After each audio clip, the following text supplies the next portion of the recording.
You are listening to the Hello Sport Podcast. All right, welcome back to the Hello Sport Podcast, home of unqualified opinion and unwavering bias. Back for another week, the final throes of August, the final days of August 2021 is where you find us on a Monday morning.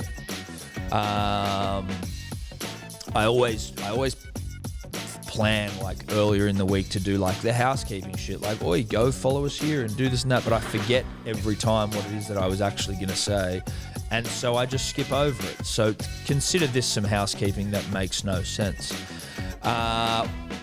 We do have some t-shirts going on sale. This is housekeeping that just came to me. We're doing a collab with Bloke in a Bar. They drop Wednesday. The Beers Soon shirts, they're fucking cool. So keep your eyes and ears peeled. Wednesday, 6 p.m. blokeinabar.com, I believe, is where they will be sold. Edward, how are you? I'm well. Good housekeeping. Pretty good on top of that. Yeah, it's pretty good. Pumped for 6 p.m. Wednesday night. Yep.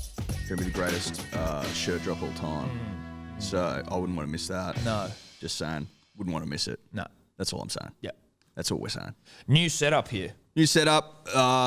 We're just trying something new.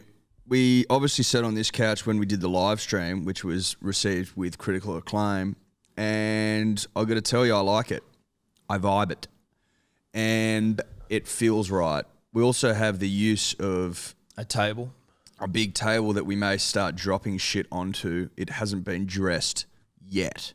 But we have accumulated merchandise, not merchandise, Just trinkets. Yeah, trinkets. Trinkets over the years, trinkets that mean a hell of a lot to Tom and I, and trinkets that we want to start showing off again. Our baggy greens. Baggy greens, the Pipe Layers Trophy of the Exactly, Week. the Alex Ironside Memorial Big Papi Pipe Layer of the Week Award. Good memory. Used to be given out weekly. Well, look, it used to be given out weekly. We were disappointed by people's pipe laying efforts, so it's been put on ice, but it still can be awarded. There. We've also got a plaque that was made for some reason for us. I can't remember exactly, but it was just a beautiful quote. Can't remember why or who by or when. But it got him a baggy green. It definitely got him a baggy green. And again, some other trinkety shit, but things that mean a hell of a lot to us. Hell of a lot. To the Hello Sport community who have been with us for a very long time. Obviously, there's some new people on board, but, you know, all these things, you know, we've got test jerseys and shit as well. That's it. We've got, we have fucking merino wool test cricket vests, thanks to our good friend Steve Sock O'Keefe. He got his parents to send them to us. Yeah. Literally like a test sweater. Yeah. We got his Merino old man wool. to get them down from the fucking attic and mail them to us. We've got them. Yeah. We wear them sometimes. We do. And coming into summer, we'll be wearing them again. We also have a New South Wales merino wool shield vest that was stolen from a kit bag of one of the New South Wales players by a very brave punter and dribbler who was just laying it all on the line for the show. We laid it on the line for the show because he wanted to get a baggy green, and I think he got one. He did get one, and I believe his name was Tom, but I can't remember, but shout out to him anyway. That's, again, these are the sort of things we got laying around. The last dribble. The last dribble. Now, I don't know where we hang that, but... Well, I think you put it in front of the... Ooh, I don't mind that. Just lean it up there with the gazers. Yeah, 100%. It's fucking beautiful. I was looking at it the other day. It's in my cupboard, collecting dust. Yeah.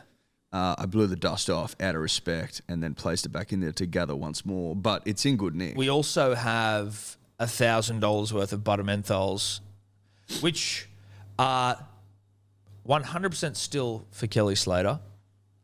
People think like, because obviously, and I mean, again, if you're new here, obviously a lot of people go back and they listen to the old ones, but we've been in correspondence with Kelly Slater for about a year and a half now about getting him on. He's very flighty. He's committed to us on multiple occasions and then just ghosted the fuck out of us. But we have heard from people that know Kelly that this is the way he operates. He's a very universe sort of guy. Like when the stars align, it'll just happen. We should reach out to Kelly again. Yeah, we will. When was the last time you... I reckon I DM'd him a month or so ago and he responded. He was like, yeah, dude, let's fucking... Which is ridiculous because you have Kelly Slater replying to you. You're like, okay. But then normal proceedings continue and then he ghosts you on the day that you say that you're going to do it. But initially when we were getting Kelly on, He said he was keen to do it, but he had about a sore throat. So we crowdfunded $1,000 worth of butter menthols to send to him to help his sore throat. He then left the country. Didn't tell us. Given it was COVID, we thought we would hang on to the butter menthols until he returns. Because he loves it down here. He's always in Australia. He's got a fucking house in Palmy, I think. Deal. But if anyone thought that we were just going to... Eat them? No. Eat the butter menthols that were, fucking crowdfunded by the punter and the dribbler, you're damn fool. That's not what we do here. These are not our butter menthols. They're Kelly Slater's. So. You are wrong. Look, obviously on the face of it, you go, who's got the butter menthols? Tom's got the butter menthols. He's probably likely to eat them. I can see that train of thought. But not when I'm Mr. Fit 2021. You've only just become Mr. Fit. The concern probably was in the last year you would have. I've been gnawing away at them. Yeah. Because it's basically like $1,000 worth of just sugar in my cupboard that I could just be, sucking. Are they basically just sugar, the butter menthol? Dave, could you please look that up? I would say they are. What's made? How much butter's in there? I'd say very little. I'd say that there's a buttery taste, but there may be no butter at all. You reckon they're not? I mean, that's surely misleading. Oh yeah, look, but I mean, I think they don't even really help a sore throat. Now that we're being honest. So the active ingredients are menthol. There's 1 milligram. Sodium ascorbate. And it says also contains sugars, milk products, soybean products. And so the milk product is probably how they're justifying the butter. Yeah. But it's not like a stick of butter in there. Well, I know. And I think that would help, putting a stick of butter in. But anyway, that's by the by. We've got all this shit. But I think we bring the butter menthols in a big Perspex glass case. Yes. So that everyone can see them. It doesn't need to be Perspex. It could probably just be plastic. Isn't Perspex plastic? Don't know. I think it is. Okay. It's a form of it anyway. Sure. See-through plastic. Perspex isn't something, it's not something flashy. Like it's not I'm not saying let's spend a shitload of money on a fucking case for butter menthols. Yeah. Far from it. I was just clarifying. No, that's fine. I get it. You got to think like that because maybe Daddy would, but Daddy wouldn't. Perspex is essentially the same thing as acrylic. There you go. Acrylic? Like acrylic nails, I guess. That's the only thing I think of when I think but of I'm acrylic. thinking of acrylic nails now. It's completely thrown me. It's just thick see-through plastic. Just think of it that way. Same as plexiglass, it says. Plexiglass? Seems ritzy. Plexiglass is ritzy. That's ritzy as fuck. That is so ritzy. Plexiglass is, that's almost a bit too highbrow for us. Mate. We probably just need some cellophane. I think plexiglass is cellophane very and paddle highbrow. pop sticks. Yeah, very highbrow. We just build this thing ourselves. We might. Speaking of fitness, Eddie, and where I'm at from a fitness perspective,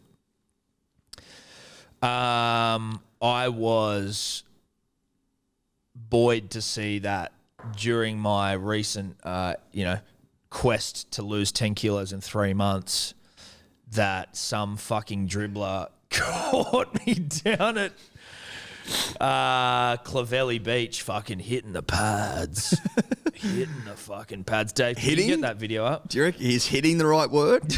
Not really, dude. Not really. It's not. It's tapping lightly. Tapping lightly on the pads. Tapping and also not tapping very well. Look, in terms of a single piece of evidence as to why I love the fucking community of the punters and dribblers so much, this video might capture it better than any. But I was in bed last night. I didn't see, because I only saw it once it had been up for like hours, and I was in bed and I was... I didn't see it until you told me it was there at like 11 o'clock. So anyway, listen, first things first, shout out to Josh, who's my trainer, and shout out to Bronte Blueies, which is basically this training thing that he runs. So if you check out Bronte Blueies on Instagram, hit him up and he will train you. Just so you know, I've lost 7 kilos in the first month. You've lost 7? I've lost 7. Have you? Yeah, I'm 97. Oh, so you're going to fucking... From 104. You'll clean this up. Yeah, I mean, I think I'm now like... Surely you'll lose 3 kilos in fucking... 2 months. 2 months. Well, because today's officially 1 month without booze. Nice, bro.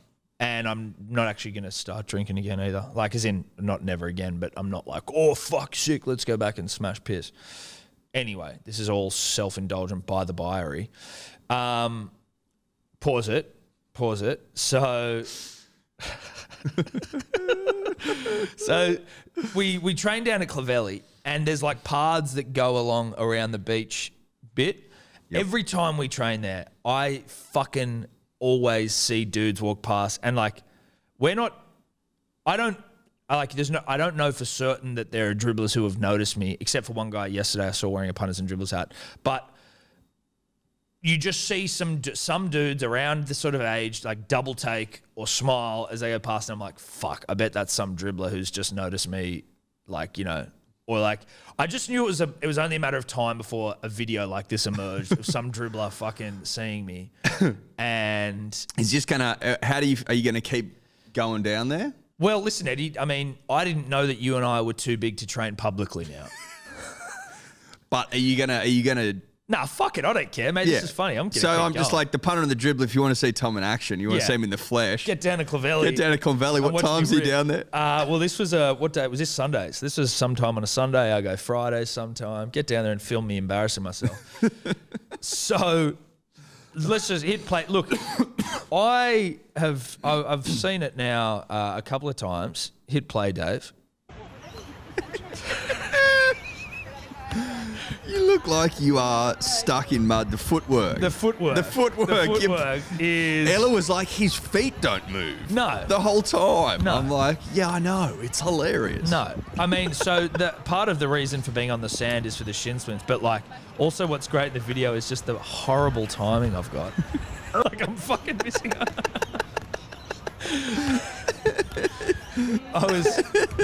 You know what's funny though as well is like, I was worse than this, like, literally 2 weeks ago. I've never done boxing. And when we first started, like, this was me going like, oh, I'm getting into a bit of a rhythm. God, what did you look like? Rhythmless? I know, dude, I know. But I was like, I mean, this is fucking. There's it's nothing just look. At the end of the day, punters and dribblers, it's elite pad work. It's elite. Let's call it. It's a man at the top of his game. It's the man at the peak of his powers. At the peak of his powers. And I tell you what, though, I was thinking showing the punter and the dribbler a bit of how to do it. Horse. Now, how to do it. If we can get into the comments, there's some fucking good stuff in here. That's what we wanted to do here because the comments is where there's real value. Where are we at? Almost 800 likes and 150 comments.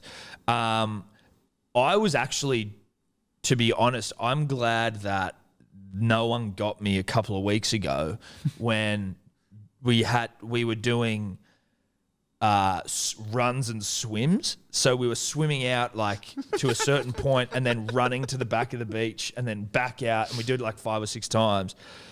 And I was like, he said we were going to do that, I was like, had this moment of insecurity where I was like, oh, I'm not in great shape. He's in great shape, Josh. Yeah. And I'm not.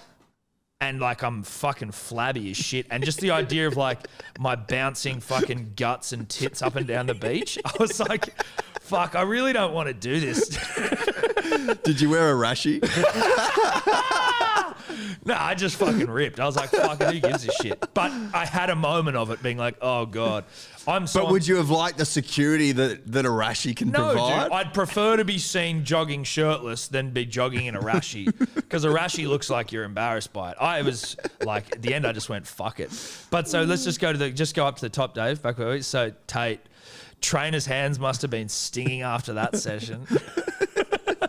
There's got to be a plumber out there willing to take this challenge on, and I mean, any evidence to suggest that I would get the shit kicked out of me in a fight. That kind of footwork in the sand is simply beast mode. Oh my God. Using the hip shift and the weight. I go back up again, Dave. I see what he means now when he says he imagined himself looking a lot cooler than he actually does. Oh my God. That is some intense. Someone's put Stephen A boxing. That's exactly what I thought of when I saw it. Stephen A's boxing video is fucking embarrassing. Oh my God. Hands like feet. The lengths some will go to avoid fixing cupboards. If you have spaces, you best walk the other way.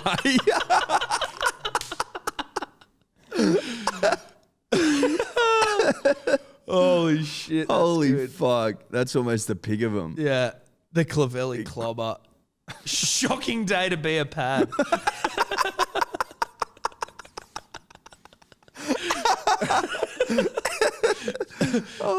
There's not a safe wet paper bag anywhere. Oh, horrible day to be a pad. Holy shit. Shin splints down, clearly mate. not a problem on sand. Coordination. Keep Dude, rolling holy through. shit. Always ready for a scrap. Fucking how slow is he, dude? Holy shit. Someone's put that Simpsons footage up where Homer punches the pad and the fly. Punches the fly and the fly flies away. yeah. That's so... Tom Birmingham of Rock'em Sock'em Robot in slow motion fame. fame. Oh my gosh. Tommy left, right, good night, Birmingham. Oh, dude. That's so good. That's so... Fuck, I didn't realise it was Tom. Oh, no. So, Oh god. why does he punch like he's in a dream?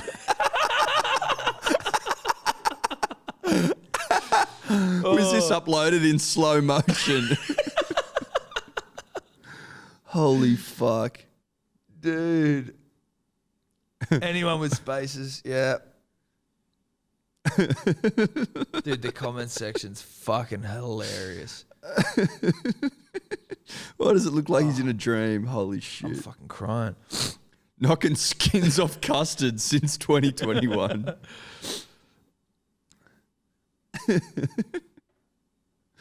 Oh god. Bot.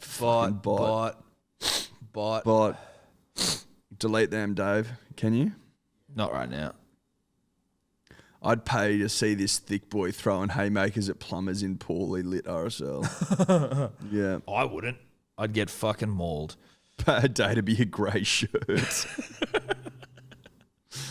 Fuck me, Dad. Tom of knee-length board shorts fame.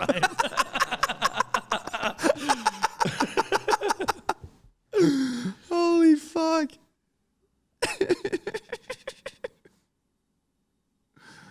Stick to dribbling.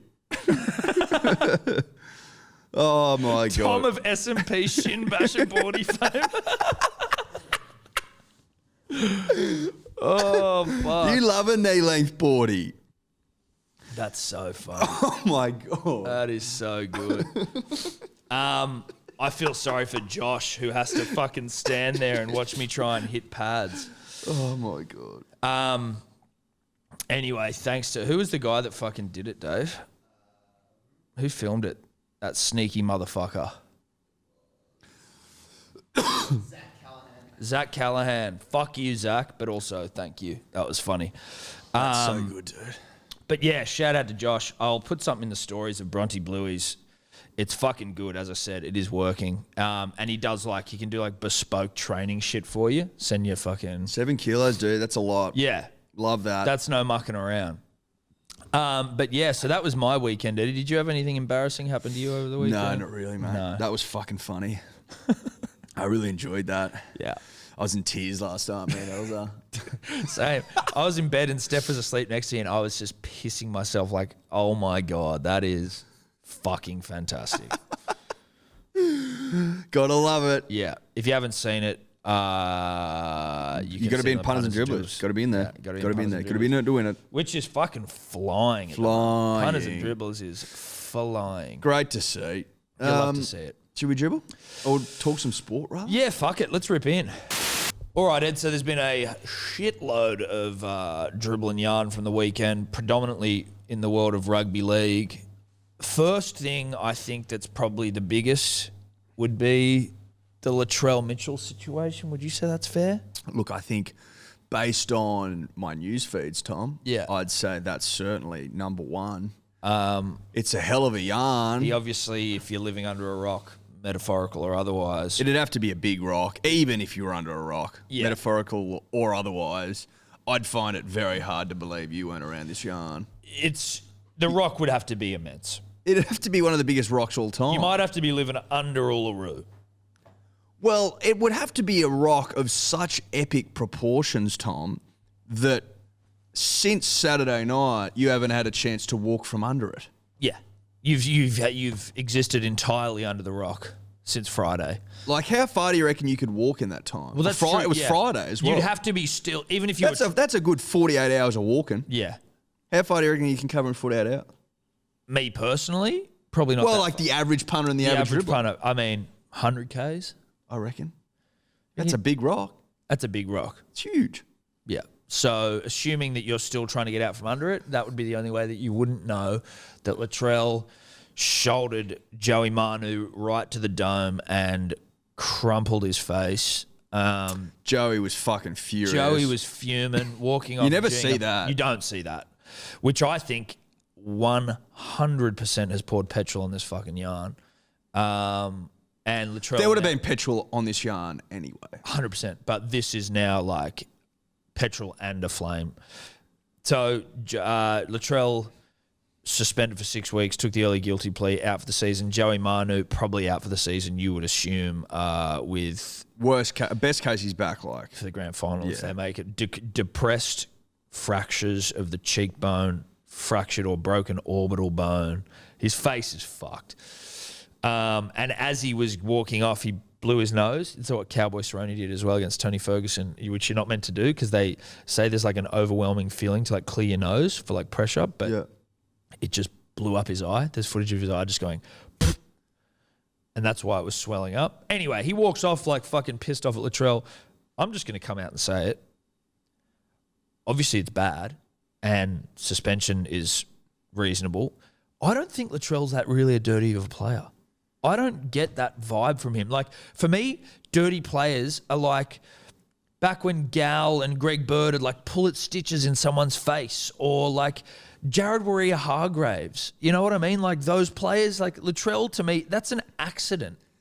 How dirty of a player is he, Dior, while you work away in the background? I'd like to be supported. He plays with mongrel. Shitloads of mongrel. Yeah. Like... Did he get that? Did he get it fucking horribly wrong? Yes, he did. Fucking oath he did. Is it 6 weeks? Yeah, it is. Am I like Devo that he's not going to be around in finals time? Ripping and tearing? Yeah, because I like watching the best players play. Completely. But no, he shouldn't be playing because he got it horribly wrong. But I'm trying to think, like, people are almost implying that he's done it on purpose. That's what I'm And I'm like, that's a do you crazy believe thing that? to accuse. Like, that is do a you crazy believe he thing was to like say. that? He was like, I think as fucking, who was it that Mick Ennis said he was playing with passion, like in emotion. He got too emotional. Maybe he did. Maybe, or maybe he's just going into. But like they were winning, hit. But they were winning the game. It wasn't like he was trying to put on a hit, right, against his mate. Like they're friends, or at least they were.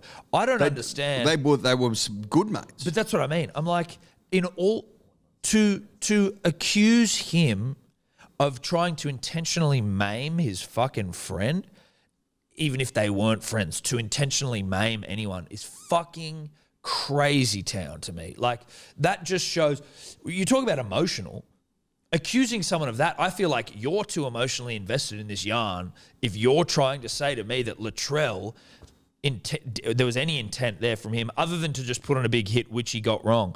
And then I think Buzz Rothfield of Drowning in Mayonnaise fame said, like, could you, Dave, look up the Buzz Rothfield headline? It's something like about his attitude and his aggression and like his grubby, like it was just, again, the Latrell pile-on happens whenever Latrell does something. I don't know why he's so polarizing though. I don't get it. And then that when he came back, he got 10 in the bin, should have been a red card. Then he came back on and he threw the ball down after the try. If you go look at that, and again, I'm a Manly fan, baby. I ain't no Latrell apologist. I just call it as I fucking see it. You go back and look at that. He does not throw the ball down at the player. He throws the ball at the ground, and there is a player on the ground. He doesn't hit the player, and Teddy reacts because Teddy isn't even looking. Teddy doesn't see. Teddy just turns, like, thinks he throws the ball at the player, but he hasn't. He's just fucking scored a try and throws it down because he's emotional, because he's just fucked up his mate. He knows his season's probably over. But, like, I don't know, dude. I just find it so bizarre at how fucking up in arms. He just seems to be a player that people like to hate. Yeah. It just seems to be the way that it is. I don't know why.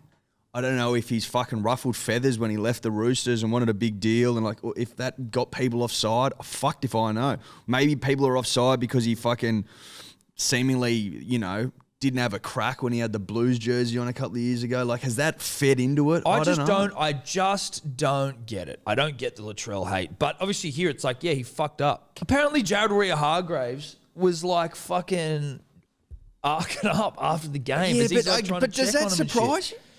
Well, it surprises me in the sense that, like, you've got someone like Jared Hargraves, who is one of the more penalised players in the history of the game. You got someone like Victor Radley, who was fucking sent off twice in a game, and then the Roosters are all like, "Oh, fucking, the bunker doesn't help us out." And it's like, bruh, shut the fuck up. Like, yeah. It was an accident. It was a horrible accident. But it's not Latrell. It's not Latrell's fault that he wasn't sent off. Like, that the bunker didn't send him off when they should have. No. Like, everyone knows that. But the Roosters, they're not pissing linked. and moaning when it happens. It's not like it's just a Roosters thing. The bunker's shit. We all know it. Should he have been red carded? Yes. But I think they're just coming from a position of like, how many injuries have we fucking had this season? This fucking shouldn't have happened. No, it shouldn't. Like, I understand why they're pissed off. I get it. I do. I understand it. I don't think they were like out of line in their fucking. Well, do you think they were out of line, the Roosters? I don't think so. Only in what's been reported as it continuing after the game. Yeah, but like, none of this shocks me. Jared Hargraves fucking pissed off. They got pumped. So his mate get laid out, tell him to fuck off. It was a cunt of a shot. It was fucked up. Yes. It was like, yeah. You give him a spray for that, 100%. I think during the game, a spray is completely reasonable. And, like, if you're on the bench giving him a spray as he's come off, like, I think all of that in the heat of the moment is completely, like, that's when emotions are running hot. Yeah. I completely fine with all that. But I just think that at some point, also know that as a player, you could be the motherfucker in his situation at some point where you've accidentally ironed someone out. They don't think that way. Well, that's fucking dumb on their part, if you ask me. Because at some point, you might be the person who fucks up and accidentally irons someone out. But what I'm saying, once the emotion simmers, that's what I'm talking about. Yeah, but like after the game, after you've just been pumped, I don't think you've simmered yet. That's what I'm saying to you. The next day, if you're fucking saying shit, I'm like, chill out. Yes. I don't think you've simmered after you've been pumped. I just find the Roosters... And you've lost your fucking... Like, The Roosters remind me of a bit of a grudge-holding fucking... Like, remember they were Jai Arrow? Again, that Jai Arrow Tedesco thing was an accident, and they held a grudge on him as well. It's like, dude... It may well be like that fucking Michael Jordan sort of thing where they just, like, use it as ammo to power them through. I don't know. Maybe internally. It might be that they just fucking need to relax a little bit and know that, like, not everyone's out to get them, and that But I'm saying maybe it comes from the top. Maybe they do use it as ammo. I don't know. Us against the world shit. Robbo went hard in the paint as well afterwards at the fucking... Oh, like Wayne Bennett's fucking retort was brilliant. I was like, what's he going to say? Like, Robbo was trying to be nice by fucking saying he loved him and shit. But then, it sort of was, one of those things was like, no offense, but... But I kind of think what Robbo said was reasonable about Latrell, where it's like, yeah, he loves him, but he, like... To get a Latrell Mitchell, who's as good and as powerful, like he's what, like 6'4", 110 kilos, right? He's fucking huge. Latrell. And the rest. He might even be heavier than that, dude. He's massive. He's fucking huge, right? So like he runs hard, he tackles hard, he does everything. The reason he's better than everyone else is because of the way he plays, right? Like he runs hard and fast and all that sort of shit. Things are going to happen. But Robbo was like, love him, but he has this sort of a thing in him. But I don't think it's like a malicious thing. It's like accidents. But let's go on to that. Does he have that in him, Dave? Yeah, so Matt has reliably informed me that he's had 9 judiciary charges over the last few years. And what was it, 4 this year? 4 in the last 2 years. There was the one earlier this season where he got the Tigers player high. Norfoluma was out for 4 it was nothing. Weeks. And then in that same game, he like lashed out with his boot against someone who was holding him. Yeah, I saw that one. So that was kind of the more... That was the boot one was a bit more like, oh, dude, relax. But the Norfolum one was like, I just didn't think it was that hectic either. Everyone was at the time going 4 weeks for that. Like, that's what everyone was saying. At that time, it was Yes. 4 weeks for that. That seems unfair. At the end of the day, Now it's everyone else talking at the end about of the day, it was fucked what he did. Yes. He got it so fucking wrong. So wrong. So fucking wrong. Where you're just like, bruh, you're opening yourself up to attacks. Now, the attacks are coming swift and heavy. Yeah. The punter and the dribbler seem to be anti-Trell. That's what it seems to be. Yeah, it does. The case. Yeah. I'd like the dribblers to explain themselves a little bit more because I don't really get it. Neither. Because I think he's a thoroughbred and I enjoy fucking watching him play. I think he's great for the game. But also, like... But people seem to see it differently and they're like, well, how the fuck are you going to defend him this time and shit? Like, there's been a lot of that rhetoric coming out saying, well, how, people, what's the fucking excuse going to be this time? I'm like... Has he needed to be defended that often? Like, well, people weren't defending him when he went soft in Origin. People said he should have been dropped, and he was. I don't think there was anyone defending him then. Yeah, he came back bigger and better and could arguably have won man of the series. That one earlier this year was over North Luma was nothing. Like, the one on the weekend was massive, obviously, but take that aside. I'm trying to work out why everyone, like, what is this defense rhetoric around? Have I forgotten? Yeah. What he's done in the past and I've blocked it out? And been like, because nothing's like coming to mind as like this thing where he was defended when he shouldn't have been. No. Or has gotten off something where it was like he shouldn't have got off.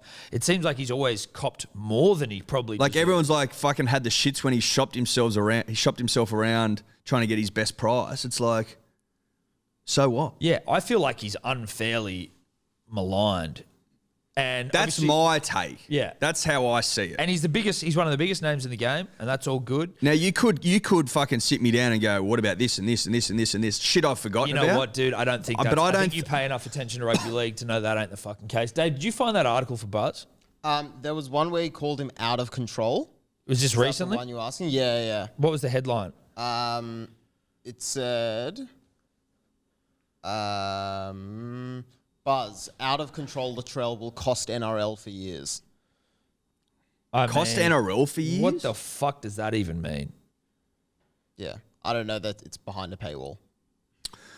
Look, at the end of the day, though, the people hurting the most are Rabbitohs fans and the Bunnies themselves because they can't win now. No, and that's... Look, they're fucked. From a selfish, manly perspective... I was seeing that and going, well, there's two teams that have just rubbed each other out of the fucking competition because the Bunnies won't win without him and the Roosters already fucked, but now without their best player. But like, that is almost evidence, I think, as well, as to like, he got too emotional and fucked up and made a mistake. Like, to imply there was intent there when he would knowingly be rubbing himself out of the season and in doing so, dashing all hope of a fucking title is madness.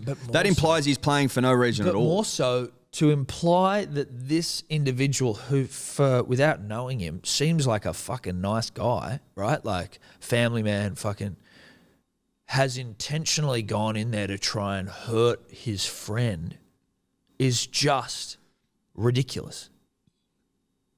It was a brain fade. Fucked up. Accident. It happened. Anyway, what does it mean for the Rabbitohs? Well, it means you can't win. Sorry. So you already lost by 50, so the writing was on the wall, but... Well, it was almost like it was, in some ways, this was always going to happen because you'd lost by 50. You know what I mean? Yeah. Because you'd lost by 50, you sort of had, something had to happen, if that makes sense, in a weird way. But now you can't win. He's out for 6 weeks, early guilty plea, otherwise it was going to be 9, and he would have got 9 if he'd fucking hadn't taken the early plea. Yeah. So... we turn our attention now to Manly, who seemingly in box pole position. Well, we're top 4. Why are we in pole position, you might ask? Well, you must not have watched the fucking Storm go down to Parramatta on Saturday night. Whoops. Look, Penrith are looking okay. I think you could say they look okay. Look, I tell you what it is. I think coming into finals, the gun teams, Manly, Penrith and Melbourne, we've all just sort of taken our foot off the accelerator a little bit and we're just easing into finals. I think Penrith are in a good position. I'd agree with that. Because Nathan Cleary fucking well rested, ripping and tearing, but people have forgotten about him. Because they're like, they're not relevant anymore. But they'll also play South's first round. Yeah. So they'll come and then they'll get a week off. Assuming they'll come second. Penrith play Parramatta next week. Now, Parramatta could be buoyed after that fucking Storm win and take it to the Panthers. who knows? But the Storm are playing surely the second and third are like can Storm come? Storm. So if Storm lose and Penrith win, then Penrith minor premiers because they're both even on points now. Okay, but the for and against is where the Storm will have them. So right now Storm's still first. So Storm need to lose and Penrith need to win. But the Parramatta dribblers, dude, after we just bagged the fuck out of the Eels, like, don't pretend like even you thought you were going to beat the Storm. They're like, you fucking sock shit. You're like, bro, no one saw that coming. Good win. But the Storm are off. I tell you what, put Nico Hines back at fullback. I tell you, mate, you took the words right out of my mouth. They lack fluidity. They lack attacking direction without Nico back there. Sorry, Paps. Tom and I said it. And people try to talk us out of it. People shouted. You can't fucking talk me out of it. No. Nico Hines is playing better than Pappenhausen this year. I'd have to respectfully disagree. I think Pap should keep the number one spot. Well, have you noticed how you haven't been playing well since he came back? I do understand, although there may be a multiple of reasons. Like we what? haven't been playing well, like the fact we haven't had half our forwards every week as well. You only had 2 players out on the weekend. We were missing Dale and Nelson. Yeah, so you had 2 players out. And to be fair, this is the first time I've probably ever said this or thought it in my life, but Bellamy kind of fucked up. And this is going to sound weird, especially considering what Hold on, everyone. D or Dave's got some coaching advice for Bellamy. Yeah. What is it? I don't think Nico Hines should be in the team at all. I think he's a good player, but I think as a bench spot, he's wasted. And did you not see him come on and rip and tear when he came onto the field? I did. He didn't rip and tear heaps. Well, he ripped more than Pappenhausen. Well, yeah, maybe. But well, that's your fucking fullback. I think we couldn't get a roll on. Our forwards were being dominated by theirs. I think we were missing Dale Finucane, we were missing Nelson, we were missing that size. And having Harry Grant play the whole game also made him way too tired and started throwing forward passes as well. It needs to be like Smith starting, Harry Grant on the bench, and then Grant comes on, Smith moves to the second row, and then we've got Nelson and Tui and someone else, maybe Tom Eisenhuth or something, just massive size off the bench. And then Pappenhausen doing nothing at the back. And Pappenhausen just being a throbber. I think everyone forgets how fucking unreal he was in the first 5 rounds. Dude, he was fantastic. No one's denying that. Pappenhausen was talking in people were even saying like, will he take Tedesco's spot in Origin, which is obviously ridiculous, but like, he was fantastic. The conversation was being had. He hasn't come back the same. And it's like, are you at the point in the season where you can afford to be fucking around? Not to mention the fact that Brandon Smith on report, Harry Grant maybe on report? Harry Grant, good to play. Brandon Smith, good to play. Jesse Bromwich, going to miss a week. Brandon, good to play, is he? Interesting. Yeah. Addo Carr expected to potentially miss first round of finals against Manly. Yeah. Tough. But Lumi looked good. That was the one thing I was happy about in the game, that he finally came into the team and he possibly against Manly. Yeah, possibly. Well, we'll come fourth. They'll come first, you would assume.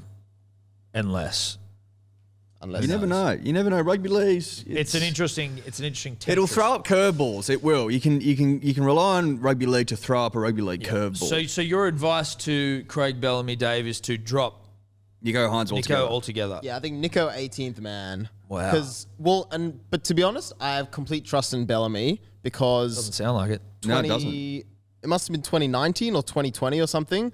We had what was it? We had it must have been 2019 then, I think. Brodie Croft playing in the halves all season, Jerome Hughes at fullback, and then with 3 rounds out from the finals and Pappenhausen coming through, Bellamy's actually Jerome Hughes is a better halfback. We're going to stick him there, stick the rookie Pappenhausen. And even though I don't think we won, it was a good call and it wasn't too close to the finals. So I got trust in Bellamy, even though I think he might have stuffed it. If you didn't have trust in Bellamy, then that would be the more outrageous statement. And there's also part of me that's this was the loss we needed to have. We didn't want to be too hot coming into the finals. Bellamy wanted to take a bit of the pressure off us and put it back on someone like Manly or Penrith so they could be the favourites for a bit. Yeah. Yeah. You certainly did need a loss, but you also haven't looked good. That's true. Not good, because you're still winning games, but you haven't looked like you're normal hot as fuck. You haven't looked like you'll beat Manly. That's one thing I'm actually really worried about that we haven't done in previous seasons. You see a lot of clubs that go real hard early or mid-season and have the best run and then just bomb in finals. And we've always seemed to time our run well, but this season... Maybe you haven't. Maybe Manly's timing their run. Who knows? Yeah. Either way, you did lose to the Eels. The Eels now starting to fucking think they can win the comp. Well, they're believing. hilarious. They're believing. I love it, though. You know what? I'm just happy for Eels fans in lockdown to get a little bit of something. Because it can be tough. Lockdown's tough. Look, it doesn't bother me if you get a couple of wins. That's fine. We just know you won't win the comp. That's all it is. So let's just do some rugby league math here, Eddie. If the top 8 remains as it is. Yep. So we'll play Let Storm. me get it up. I reckon that Titans will make the top 8, even though they're outside now. Not the Sharks? No, because we're playing the Sharks. Titans, basically, if Titans win, Sharks lose and Raiders lose, then they're in the top 8. And Raiders have got Roosters, Sharks have got Storm. Raiders have Roosters, Sharks, and who are the And Titans have got Warriors, which they could lose. They could definitely lose. But if the season's on the line, you'd think they'd kind of pull it together. But then again, they're the Titans. Look, so you basically got Cronulla, Canberra, or the Titans will come 8th. Yeah. So Parramatta will play Cronulla. The Roosters, who've Parramatta got? Penrith this week? Yeah. So it's still not fucking... It's either Roosters versus Cronulla, Canberra, or the Titans, or Parramatta and the same, and then Newcastle versus... Let's just assume it is as it is. So as it is, Parramatta versus Cronulla, and the Roosters versus Newcastle. I'd like that if I was the Knights. The Roosters are just decimated, dude. Melbourne versus Manly, Penrith versus South Sydney. So that's for Penrith is good because Souths are fucked. So Penrith are probably going to win that one. Have a week off. Manly win, have a week off. Yeah.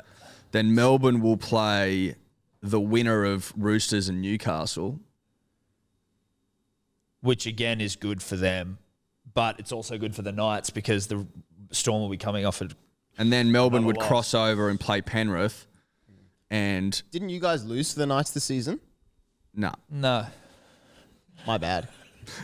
Yeah, dude. You obviously don't know. Be better. Yeah. So Manly beats Melbourne first week. We have a week off. Then we play the winner of South, assuming they lost, and fucking Parramatta, assuming they won. So we could basically be playing Parramatta or In the South semis. to make the finals. So if we win first week, we basically win the comp. Yeah. If we win the first week, we win the comp. So that's rugby league math that you can fucking take to the bank. That's bankable. Because we put 50 on Parramatta recently. South are without Trell, so thanks for coming. We've already explained to you that Melbourne are in a fucking world of hurt. They're in a spiral. They're in a spiral. They're in a death spiral. They're in a death spiral. A downward death spiral, which ends with them blowing up. They've ignored their best player, Nico Hines, and don't even want to play him, apparently, according to Dio Dave, who's now taken over as coach. Coach Dave. Listen, you've got Dio Dave coaching the side now. That's how fucking... Yeah, you want to know what a death spiral fucking looks like? That's exactly what it Dio looks Dave's coaching the Bellamy's side. handed over the reins. Yeah. They hate Nico Hines. Pappenhausen's the man, even though he hasn't played well since he got concussed. That's fine. That's fine. We'll take that. We'll destroy him week 1, make a statement, and then rest. Then pump Parramatta or South and make the final and then win. So...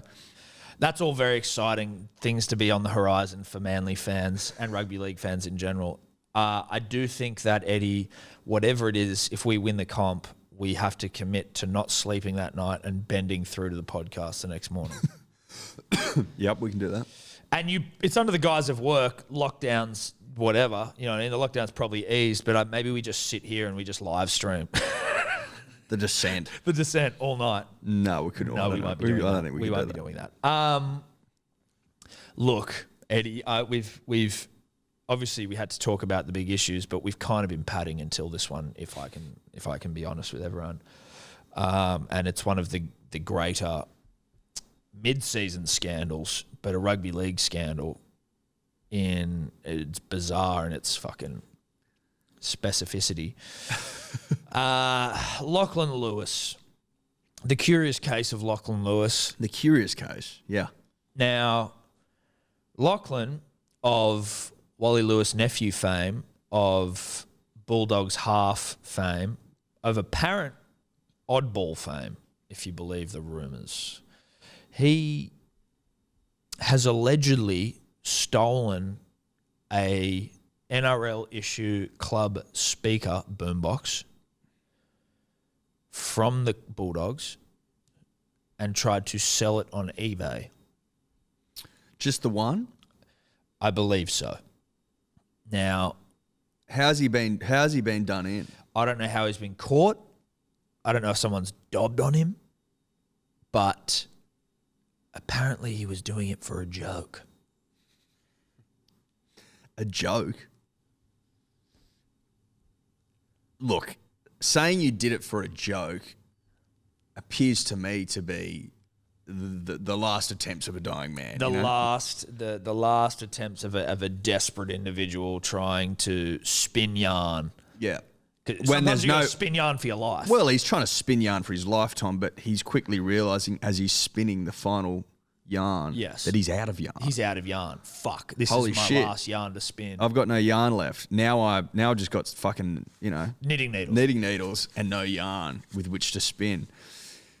Which is why he's come up with such a fucking bizarre yarn, which is, it was a joke. Well, was it though? And who was laughing at the joke? It's not a... How do you? Unless it's a funny joke, the excuse of it being a joke, not a good excuse. But how are you selling that joke? Oi guys, I just stole the club speaker and I'm selling it on eBay, and I'm going to keep the money. Yeah. Is he telling people about it? I'm trying Well, he has to be. If he would have had to have told everyone for the joke to be a joke. I think if you have to explain, you have to tell that it's a jokes. Joke. Yeah, but if you have to explain that it is a joke, then it's not really that funny. Now, some are saying that it's, and I'm playing devil's advocate, this is what some people are saying, that Bulldogs in a desperate to clear cap space. So that's why they're so upset about Adam Elliott kissing a chick and they're looking to sack him. And that's why with Lachlan Lewis, the comedian. Lachlan. Sorry, Lachlan. Fuck. Sorry, Lincoln. Lachlan Lewis, the comedian. They're like, yeah, sorry, bro. We're not re-signing you. And it's just all like... But how is that devil's advocate though? Well, as in the Bulldogs, do you think this the is Bulldogs are just like, this is, if he's just done it as a joke for a 300 speaker, truthfully, is it funny? No. Is Lachlan Lewis maybe a little bit dim? Potentially. Is the light dim? Potentially. But there is no way that was a joke. There's no way. Well, if it's not, then it's kind of dark because it's like, what did you need $300 for when you're a footy player? Like you're on an NRL contract. Do you know what I mean? Maybe he's just got sticky fingers and he's seen a buck to be made. Yeah, I mean, maybe he's an entrepreneur know people like that. Maybe who are just kleptos. Yeah, we do. We actually do. Now, maybe he's got a bit of klepto in him, or maybe he's just a bit of an entrepreneur and he's seen a buck to be made. He's like, no one's using this speaker. No, this isn't. This speaker's just going to sit here, and bucks will be left on the table. This is just dollars sitting here being wasted. Why is this pile of cash on the table and no one's taking it? No one's claimed ownership to it. Could it not have been? I'm a bulldog in the Bulldogs. Could it have been... in so facto own it? Could this have been him trying to help the club in a financial situation? The Bulldogs, as we know... I tell you what, there is nothing more ridiculous, like when you see the Dogs' performances this year, that they have salary cap pressure. Like, that's insane. So maybe just trying to sell off some shit? Maybe it's not salary cap pressure. Maybe it's financial pressure, as in they don't have any money to spend on players, salary cap aside. Or is it just because Lachlan keeps selling off all their shit? They're like, dude, where's all our stuff? And so they've tapped Lachlan on the shoulder and they've said, Lachlan, we can't afford you for next year. We need you to start. And he's thought to himself, what if I start chipping in? Can I chip into my own contract? Can I chip into my own contract by selling club-issued shit to keep me around? Yeah. So he sat down and gone, well, guys, you said you couldn't afford me. I said I'd take a pay cut. And look, here's $300 for the speakers. Can I not just put that onto my tab? Give me that. Look at all this shit we have that isn't being used that could be spent on me. Let me fucking.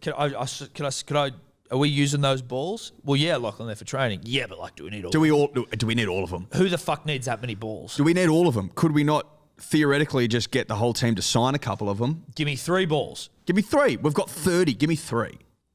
Give me 3. Sign them all. And then I reckon, what do you sell? Signed Bulldogs balls. 2021 Bulldogs team signed ball. Are you getting $12.50 a ball? Well, even if you're getting $10 a ball, that's $30. That's $30. But I'd like to think there'd be some mega fans out there that might pay. Though. Well, some mega fans out there might be looking at $15, $16, $17. You'd obviously want to ink postage in that though, because we can't have. Well, Lachlan can't have postage coming off his fucking contract. He can't. Well, look, he had to go buy a texter to get it signed, so maybe he comes out net $10, $9. That's $27, 27 Australian bucks on top of the 300 he's already got from the speaker. Now we're starting to get somewhere. Adam Elliott, do you need that jockstrap? Yeah, Adam, let's be honest, that jockstrap ain't holding your fucking hog in. That's not holding your hog. No. And also, anything that your hogs touch worth money. So that's true. Yeah, Adam, could you get your dick to sign my jersey, please? He's got the Midas hog. Yeah. Sign my jersey. Can I get a signed photo of your cock, please, Adam? You know what I mean? Trent Barrett. Nudes. Maybe a nude, mate. Maybe a nude or two. Yeah. Get an OnlyFans account going. What about like some sort of Bulldogs NFTs from some of their biggest losses? Start getting into the crypto space. I don't understand it. No one does. No one does. There's money to be made there. That's what it's about. It. Trade on uneducation. Yeah. Trade on people not knowing what the fuck's going on. Some kid made fucking $400,000 or something of whale NFTs. I don't even know what that means. Sebo's flipping NFTs at the moment. Of course he is. Losing money probably. But that's not important. What's important is there's an opportunity to make money here and re-sign Lachlan Lewis to a long-term deal. A club legend. A club legend. Now, when you start thinking about it in those terms, Tom, this could be, he's hard done by. I think he's hard done by. This is a club legend looking to hang around, give his all for the club, help turn the club around, and I think just on what I've seen this season, he's the man to do it. Yeah. I think if he's there long-term, then, the Bulldogs can, rise once more. Well, the Lewis Flanagan halves partnership, Well, he's got king blood. That's it. He's got some king blood in him. He's got king blood in him. King blood goes a long way.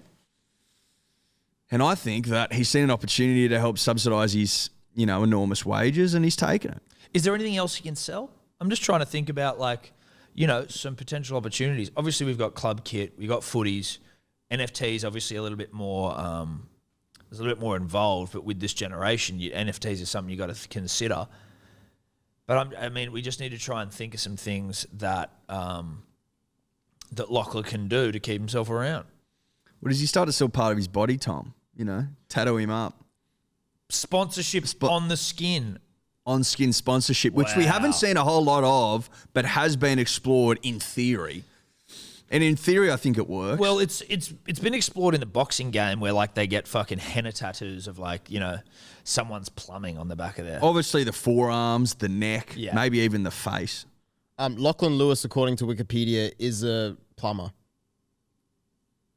He's a plumber. Mm. Well then, could he sponsor himself? Much like you can sponsor an international coming to your country, right? Like if Lachlan Lewis Plumbing sponsors Lachlan Lewis, the footballer. By branding their logo and number on his neck. Yeah. Lachlan Lewis Plumbing or his forehead. He's going to have to get rid of that hair because it's too long. And it's way too long. But also, you shave your head bald, that's a whole fucking new bit of sponsorship advertising space. Well, that's a lot of skin space. Spalding? Paint your head like a basketball or tattoo it and just have fucking... Just have your hair removed surgically. Yeah. And then brand your head. Steeden. Fucking Steeden. Now, there's some synergy there. Sleeve tattoos of fucking Mitre 10 and, triple. Coats higher and shit. Yeah. Fucking Bill's Bobcats. There's plenty of skin space. Yeah, plenty of it. Sports bet. Yeah. Home of the same game multi down the fucking arm. Or we get Blue Bet. Really? Blue Bet. Because they're our fuck sponsor. Sports Bet. Well, fuck Sports Bet. I was just more thinking because they sponsor rugby league and you might have some. But let's get, J-Car. Are they a Bulldog sponsorship? Blue Bet would sponsor a true blue Aussie in Lachlan Lewis. Absolutely they would. Why wouldn't they? You know what I mean? Keep your socks down. He's got to become a player that socks down all the time. Well, playing anklets. Socks down, get the calf going. Get the calves done. Home timber and hardware. Up the calf. Now we're talking. Hey? Fucking oath. And then obviously, like, post-game, it's just jersey off straight away. You know what I mean? And you just walk around shaking hands, and it's like, I'm loving it. McDonald's across the chest. Finger licking good chicken over the belly button. The Bulldogs, actually, I think it's one of their players, but one of the club partners is McDonald's Punch Bowl. Bang. There you go. Punch bowl Maccas on the tit. Yeah. Like, but you got to get your shirt off whenever you can. I'd be nipping it off fucking, you know, when you're in the in goal, just before you got to take a drop out, I'd be ripping it off. Every stoppage in play, you've got to change your jersey. Yeah, I'll just get it off, get the kid out. Get the sponsors some airtime. What have we got for his fucking tramp stamp? Because that's obviously one where it'll ride up. So, you know, you got to have something there where it's like, that's probably, what would be the most expensive part of the body? The tramp stamp? Yeah. For the NRL player? No, I don't know. I feel like the most expensive would be the most visible. Yeah, it would be. That's true. But in terms of like the most rugby league piece of real estate, the tramp stamp. Well, it's got to be a back. Well, it's got to be something that's visible the whole time, so it's his arms and shit. But I like the tramp stamp just because it's a little bit, you know. What about liaisons or something? There you go. Misties. Something with a rub and tug flavour, I think. Yeah. Certainly. Yeah. Can you just look for rub and tugs in the Belmore region, Dave? Liaisons. Discount code Dribblers. 20% off. $20 off your first hand job. Tell them Lachlan Lewis sent you. Belmore erotic massage and body rub. There you go. Belmore erotic massage and body rub. Yeah. Perfect. Code Lachlan Lewis. Yeah. 20% off. And a free tug. And a free tug. A free tug for every 10 tugs. Yeah. Yeah. The 11th tug free. Yeah, 11th tug free. Take your tug card down. Get your tug card punched at the end of each tug. 11th tug. Yeah, 11th tug free with Lewis's tug card. Yeah. Look, now we're getting somewhere. Now, based off just quick arithmetic, punters and dribblers, off the top of the dome. He's the highest paid player in the comp. He's on 1.4, 1.5. And the Bulldogs are only paying around 100 grand of that. Yeah, correct. And these are all third-party deals. So, you know, I think that's terrific. That's the problem solved there. Solve the problem. That's a problem solved. We're problem solvers, Tom. Yeah. Now you can keep Lachlan Lewis. Now you're well under the salary cap. And you can go out and, you know, continue signing fucking outside backs. Yeah, exactly. I think that works. That's all you want. Now, with Adam Elliott, who is of Toilet Trist fame. Yeah. Toilet Trist fame.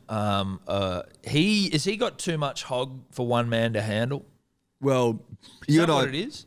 You and I have said privately that really his hog should have been signed separately.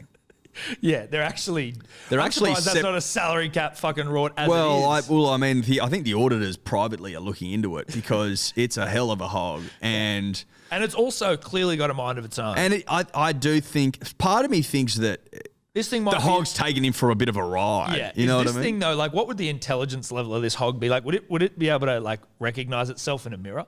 Well, it passes the mirror test, yeah. It's up there with the great apes, elephants, the European magpie. Adam Elliott's hog. Yeah. I think so. Based off vibe.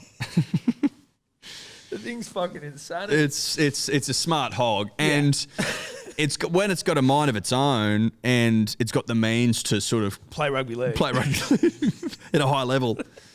And it's also it's very charismatic. Yeah. Look, I don't even know if that was Adam's. I don't think Adam had anything to do with it. I just think Adam was in the wrong place at the wrong time. I think Adam is a victim of circumstance because he's a victim of his own hog. He had nothing to do with this thing, and everyone's blaming Adam. And he's like, listen, this thing has a mind of its own, and everyone's like, oh, sure it does. Yeah, righto. Has the integrity unit interviewed the hog at all, or is this just Adam bashing? You know what I mean? This hog's got an IQ of fucking 140. It's a smart hog. Yeah, it's a very smart hog. But it's a cunning hog. It's a cunning hog. It's so cunning it's framed Adam. Exactly. It's framing. It's framing Adam. It's getting away with murder. Yeah, and it's keeping its mouth shut. Hasn't said a word. I'm just a dick. I don't know what it is. Oh, poor little dick. I'm just a fucking giant dick. Oh, poor old me. Poor old me. I'm just a dick being Oh, dragged yeah. along for the ride. Yeah. It's always the dick that gets blamed. I'm just a dick that's as smart as a European magpie. Oh. It's a cunning hog. It's pure and simple. Definitely is. It's like one of those things. Remember when you saw that video of Robin Williams with the gorilla that knew how to like speak using touchpad? This dick can communicate if you actually give it the opportunity to. It's just that it's also smart enough to know better. Yes. And a hog of that size and girth, usually maligned. Yeah. Often maligned hogs of that girth. Oh yeah, I'm just a big dick.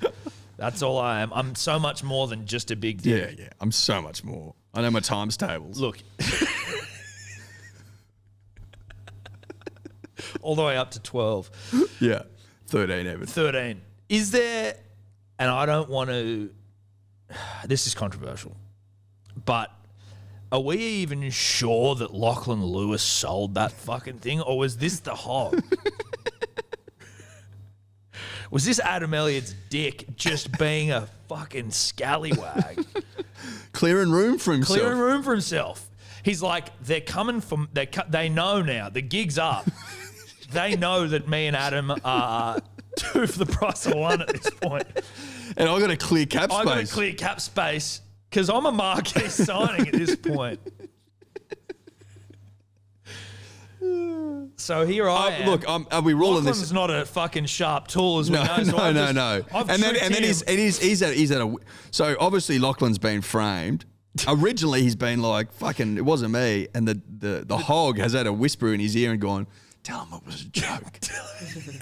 And dimly witted Lachlan goes, okay, that sounds like a pretty good plan. That sounds like a good idea. Well, little does he know. Adam's dick told me to do it. Righto, Lachlan, you idiot. You dim cunt. No one believes that. You are the dimmest cunt. Righto, mate. Little they know. The cock set up his eBay account for him. It's actually check the handle. It'd be cock related. At Adam's hog.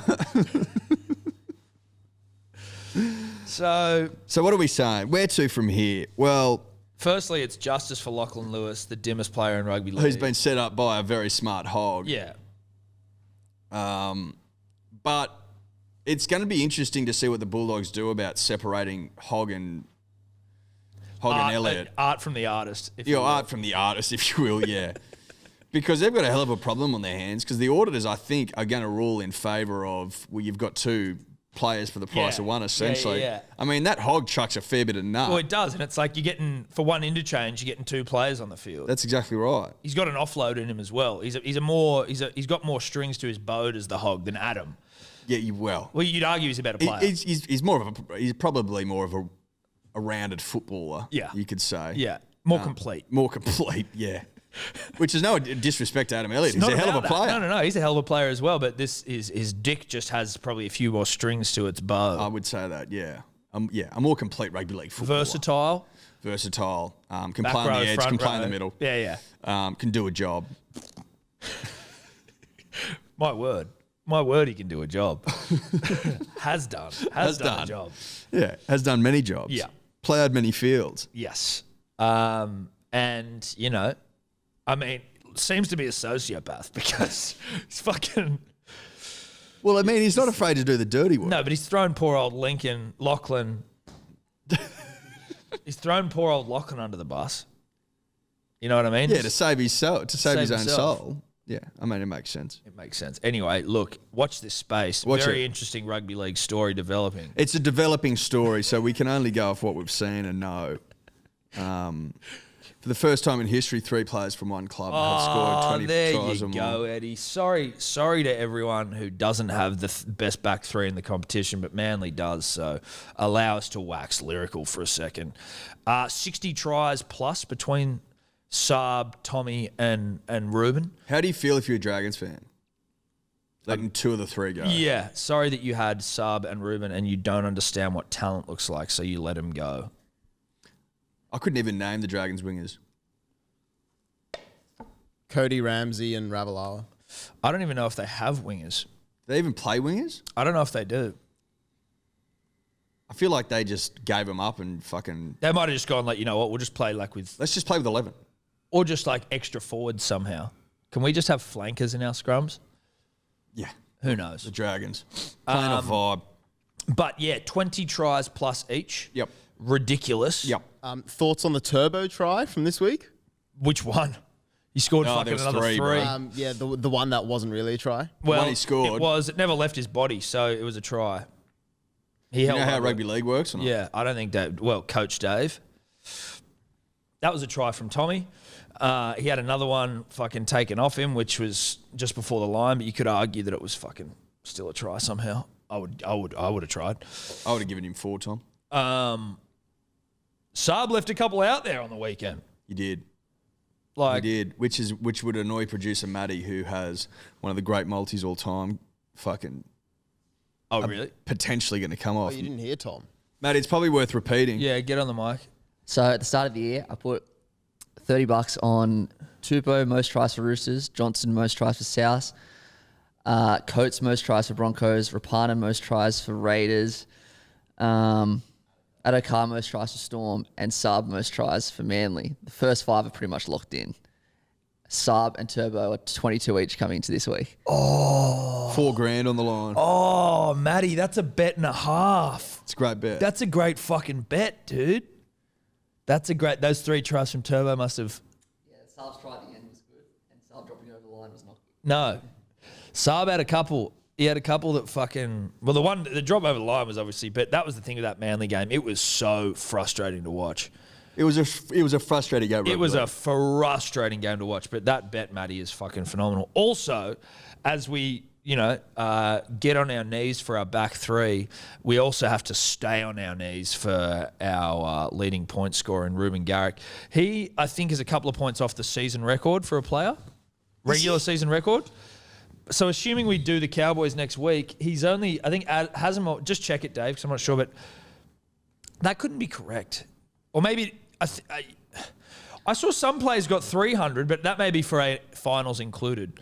But Hasem, I think, is 288 for regular season is the record, and Ruben now like 280. Really? Yeah, with a game. Most points in a season. Regular season as opposed to finals included, because there was a list and it was like Hasem. They were Hasem 342. Was that including final series? It must be, because they only had Hasem at 288 yesterday on Fox. 288. Right. It says Hasem 16 tries, 139 goals. Can you go regular season? Yep. Interesting. Very interesting. But Ruben becomes the first player in Premiership history to score kick over 100 goals and score over 20 tries, or 20 tries or more. Yeah, it does say Hasem El Masri that same year, 2004, regular season, 288 points. There you go. And Ruben's on 280. Something like that, yeah. Probably score 3 tries this weekend. Or just kick 4 goals, you know what I mean? Like, Yeah, easy. easy done, easy money. But first player ever to kick 100 goals, score 20 tries. The man's a fucking animal. He's a record breaker. The man's a fucking animal. And he's hot. And he's hot as shit. And look, I don't want to point it out, but Manly haven't lost since we sent on the punters and dribblers hats. I just, that's all I'm saying. Manly haven't lost. All right, so Lewis Hamilton. Yeah, I know him. Yeah, so I'll just start reading the article. It says, Lewis Hamilton has been traumatized for life by a toilet cubicle incident at the Belgian Grand Prix. The reigning world champion just happened to be on live TV with the audio of his team's radio being broadcast around the world when he revealed his frightening pre-race trip to the can. Frightening. Yeah, Hamilton was hopping into his Mercedes just minutes before the scheduled start of the race on Monday morning when he shared his disgust at somebody dropping a bomb inside his trackside toilet. I'm glad I went to the toilet, the one I went to. Someone had dropped a crazy bomb in there, he said. It's the worst thing ever. It's going to haunt me for life. Oh my God. And then So they didn't get rid of it? I don't know. So there's a little bit of audio here. This might explain. They must have it left more. it there. Well, they've either left the shit in there or the smell lingered. Smell can linger, can't it? Like, you could go into a toilet and someone's just fucking... 100%. Especially in a... But I think... what is it? A fucking demountable shit. Yeah, or but whatever reading it's called. between the lines, I reckon they might have left it in there. Left it to brew. Yeah, I reckon. This sounds like sabotage. Yeah. He didn't win either. No, and he had a go at like F1 after the race, which people were saying, well, maybe he was in a shit mood because, yeah, he came in too close contact with shit. Anyway, Listen. this is the audio from his car. I'm glad I went to the toilet. But the one I went to, someone had dropped a crazy bomb in there. It was the worst thing ever.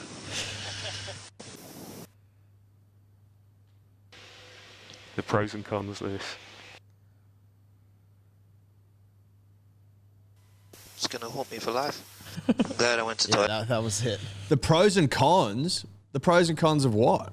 Well, I think he was busting to go to the toilet. And he was like, I'm glad I went, but someone had dropped a fucking bomb. I'm with you. And it also says in the article, which could be exciting, that they've been filming the whole Drive to Survive series. So when that gets released, there may be a more in-depth look at the poo incident. Yes. Oh, like maybe they go in there and they interview the poo. They may well interview the poo. Maybe that's why it was left in there, to be interviewed. Well, it's like, listen, you know, it's one of the stars of the new season is this turd. Yeah, look, that sounds gross. Who's Again, winning the Formula One championship? Verstappen? I don't know. I'm just saying it. Apparently, last night's Grand Prix was fucking weird as well. I don't know why. Hamilton's ahead at the moment. Well, there you go. Of course He's like, 8 points ahead of Verstappen.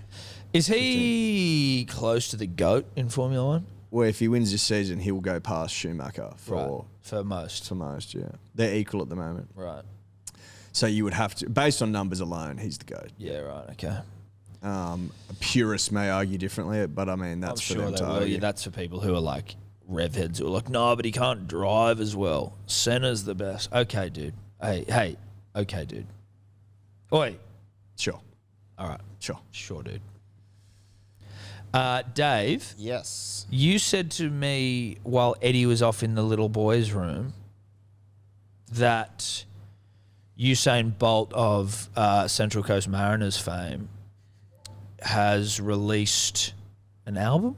Not just yet, but is releasing one on Friday. An album? An album of musical songs. Move over, Kanye. What songs? Take a back seat, Donda.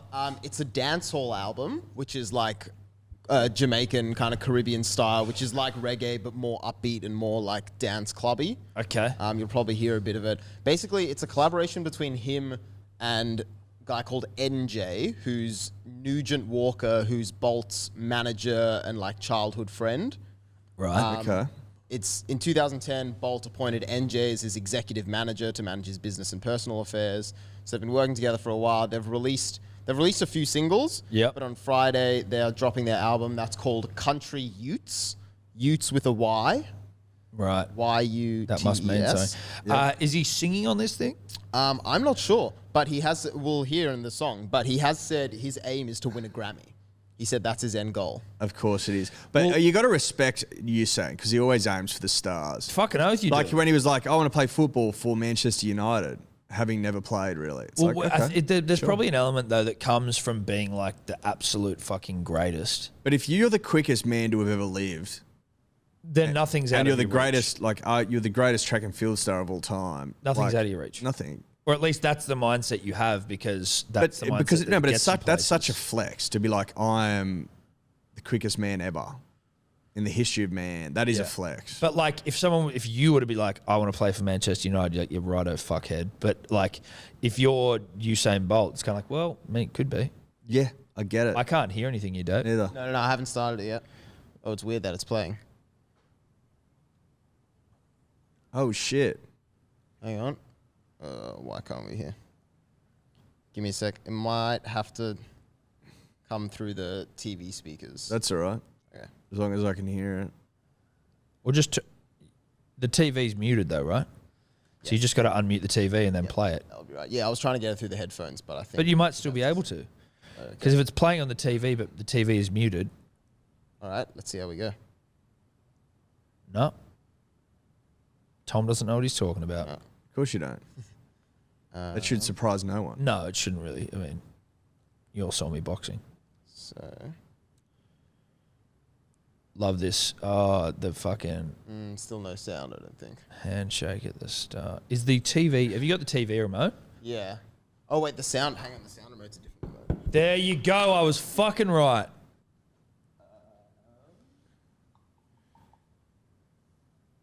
Thank you. Come on. Let's see here. Let's see. I'm warming up my fucking come on hand. Okay, maybe I'm not.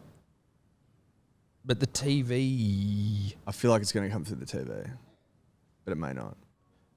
Yeah, I was right. Eddie was right. I'm still coming on.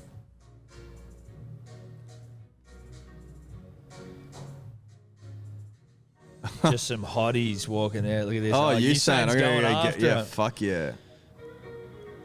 I'm pretty sure he's married. Is he?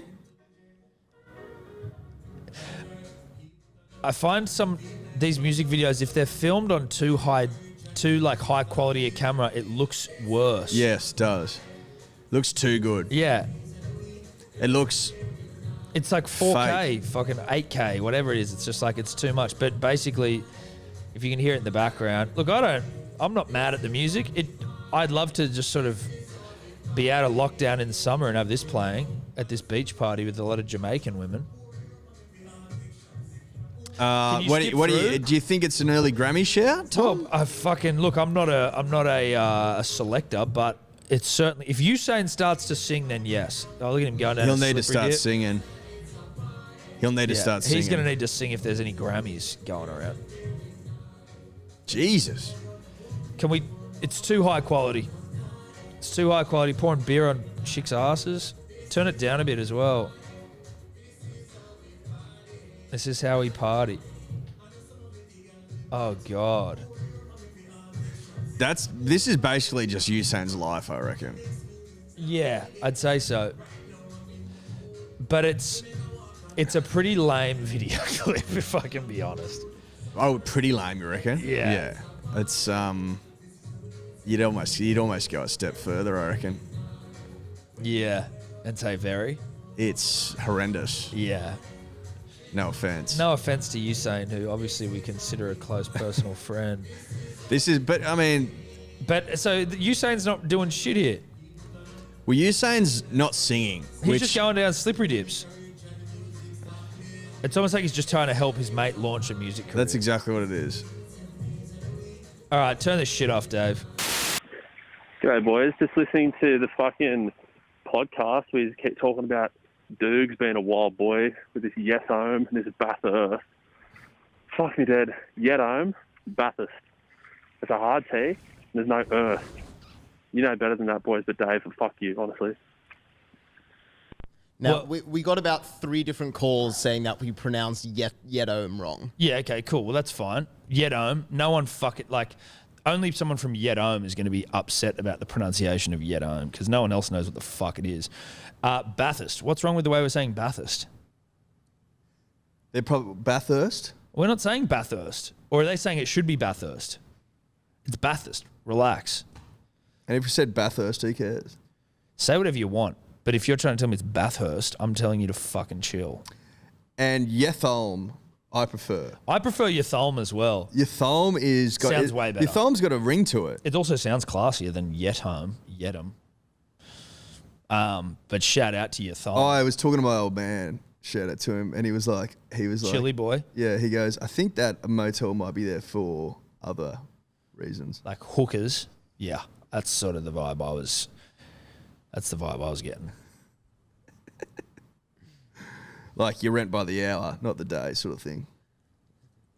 Why not? And then you've just got the servo right next to you if you need to go and get some chips and chocolate, Some rubbers, ciggies. Yeah.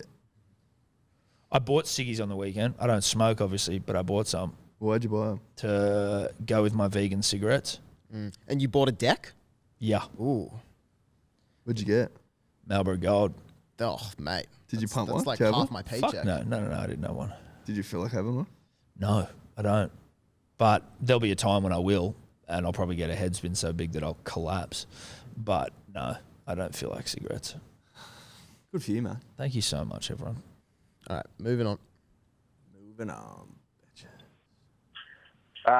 Yummer, Tom and Eddie, the old Dave, the punters, and come on! The dribblers, Nilso the Nova Castrian. Just going to try and get this in very quick before the 90 seconds. Just applying for the podcast co-hosting role with the old Dave. bit of experience, worked in radio with SCA, as Tom would know as the famous Triple M and Today FM hit network here in Newcastle. Done a bit of work with my own podcast. I won't release the name on air because I haven't paid for any sponsorships and I don't want to get in any bad books. But yeah, I feel like me and Dior, we have some great chemistry together. I don't always agree with the stuff Dior says, but that doesn't mean I don't like him. I respect the fuck out of him. I feel like the content we could produce, Dave, would be out of this world.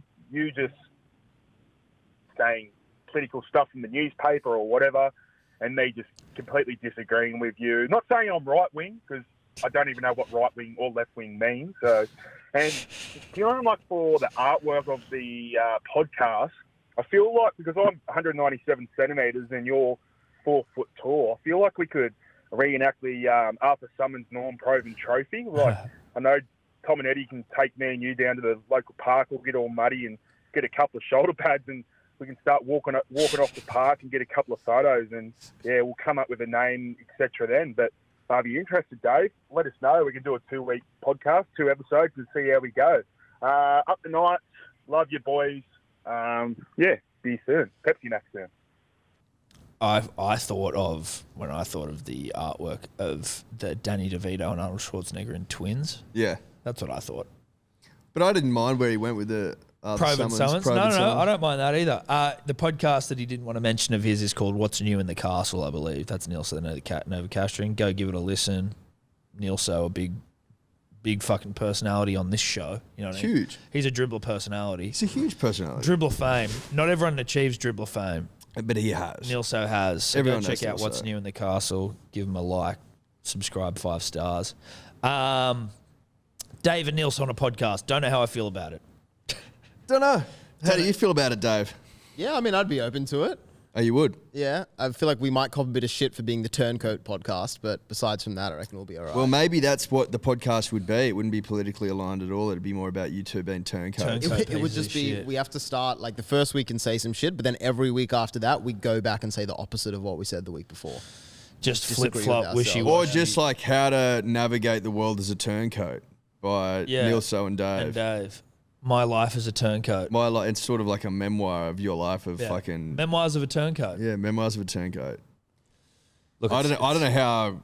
Look, is there much appetite for that sort of thing? I don't know. I don't know. I certainly don't think that I'm going to be...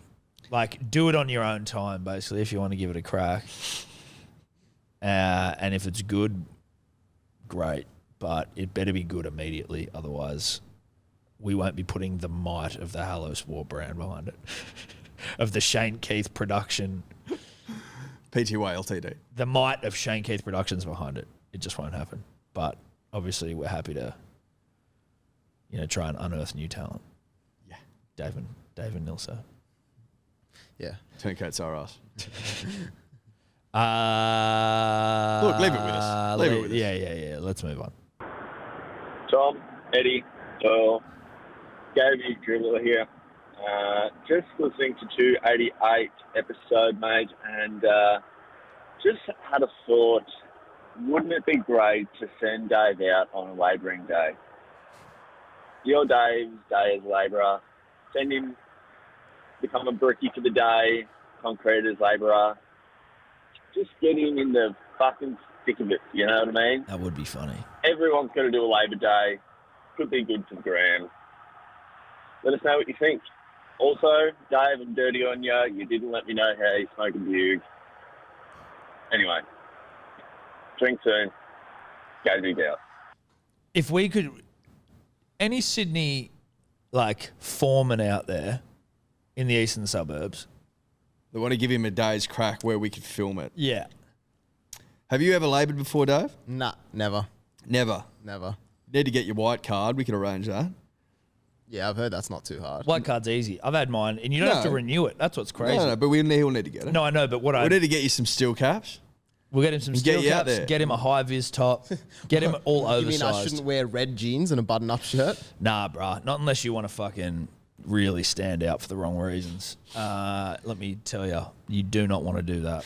You do not want to do that. Nor do you want to wear high-vis on a residential site because there's no need.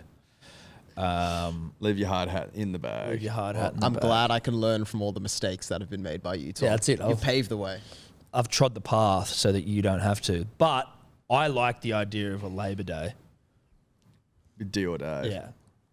On site with D or Dave. Dave's Labor Day. Yeah. And you're just fucking pushing barrows all day. Labor Dave. Labor Dave. Unskilled. Yeah. Fucking unskilled. So if you are a foreman in the Sydney Eastern Suburbs region and you don't mind us filming for a day, then please reach out and we're going to get Dave down for a fucking... And you got to flog him, basically. And Dave, we might even, like... Surely our resident plumber, fucking Ironside, would have some shit work coming up. Oh, you want him plumbing? Oh, on the poo. On the poo. I've had my fair few dealings with poo being a glassy and cleaning up toilets at Beach Road. So poo I'm not too afraid of. I'm probably less afraid of poo than I am of like just really hard work. That's you want him doing hard work, not poo work. You want him fucking carrying awkwardly sized things. Speaking of poo, Evie shit for the first time outside of her nappy all through the fucking house and walked it all through the house. We took her nappy off in the morning, like did her to change it, but sometimes I get nappy rash, so you like let him just run around and get a bit of air. And she went into her room and then just came back out and there was shit all down her legs and she was stomping shit all through the carpet and we were like, ah. So I had to go and she just left. So she's done back-to-back shits? Or you just left the nappy off for too long? The nappy after night was just like she'd wee-weed in it. So you just change that after the night. Like the first thing you do when she wakes up, change the nappy. And then just let her have a bit of a run around without the nappy on. That's not even something we do all the time. It was just like we just did it. Shits on the carpet in her room, steps on it, also has it down her leg, steps it into our room, through our carpet, and all over her fucking pajamas. And then it's like just chaos, panic mode. Fuck. Have to pick her up, and she's like a bit embarrassed, but kind of like doesn't really care, but it's like, oh, whoops, I've shit. And then we have to like take her into the shower, and then I've just gone, fuck, all right, I've just got to get in the shower with her. So then I'm just there, I'm covered in shit, just washing it off her. And she's just sort of giggling, and then Steph's like scrubbing it out of the carpet. It's fucking chaos. Anyway, that's not what we want Dave to be doing in the poo realm. We want Dave, hard day, 7, on site at 6:30, start at 7, hard work till smoko, sit there, play on your phone, don't talk to anyone at smoko, eat your fucking food, back to work, through to lunch. You'll be fucking dying for lunch by the time it comes around. You'll be like, fuck me, watching the clock. Lunch will roll around. Again, what is it, an hour? If you're lucky, it might be half an hour on some sites, Dave. Well, I got an hour sometimes. Half an hour. Get through to 3:30 and then they'll spring an extra half an hour on you. Yeah. Just to keep you really honest. Just to keep you honest. And then you'll be asleep by fucking 6 o'clock.